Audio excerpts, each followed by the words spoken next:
storage spaces are notorious clutter zones. Since we don't use them every day, you're looking at Will and Grace right there. They have clutter zones too.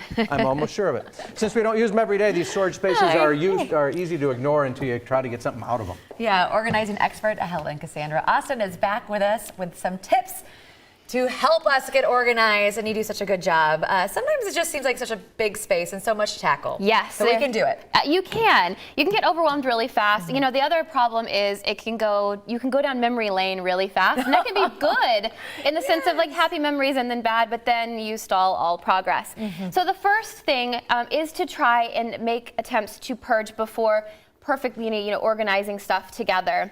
But the thing with that I recommend is to use a timer. So commit only a small amount of time. If you're going to do this on your own, commit 45, 50 minutes and then be done with it. You don't get overwhelmed that way. Yeah, if you know that there's an end in mind, you are more motivated to follow through on difficult tasks. So set a timer or enlist help. It's more fun to do things with friends. So if you have a friend who will treat you well as you go through all of your stuff, enlist your friend. Family can be tricky because they have attachments to your stuff. Right. So probably won't want to necessarily do that, or let a professional help you like myself, because we don't have attachments to your stuff. You and just we can don't guide care you through the process.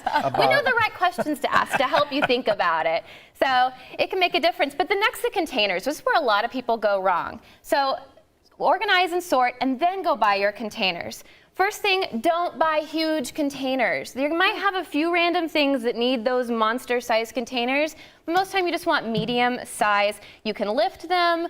Also, they're going to store better on a shelf. And clear. Clear, yes, clear. They're worth the extra $1 or $2. This Vantage Point is a game changer. Also, get ones that have these really great locking lids. You ever tried to fill a ton in here and then they don't lock well, and then you're getting angry because it won't shut? These are really great. Also keeps pests, maybe moisture out if you have questionable storage areas. And then also make sure they have grooves in the bottom. So people don't think about this. So if you have to stack your stuff, make sure there's actually little grooves. Buy a lot of the same container and they'll stack so much better. It looks better too when you have the same. But when we're even starting out, what we should be storing and not storing? I'll get to that. I mean, really, it's a host of questions to ask yourself. Most people store stuff that gets lost forevermore in there.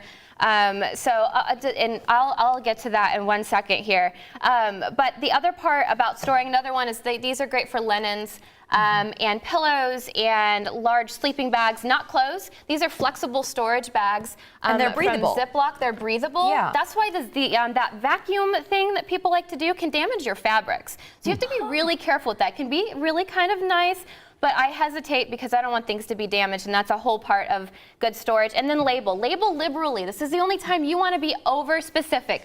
Write everything down that is in a box, because you're not going to go back in there more than once a year or possibly ever. That's the problem, right? So use an index card, use packing tape top and bottom, use a pencil, because then you can update it as you take stuff and take stuff out.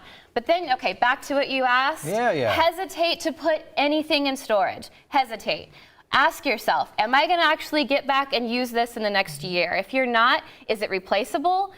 Then let it go. It can get new life with someone else. If it'll bring you joy later. Memorabilia is really tricky with people. But consider letting it go. A lot of times you'll look back later and you won't even remember why you kept it.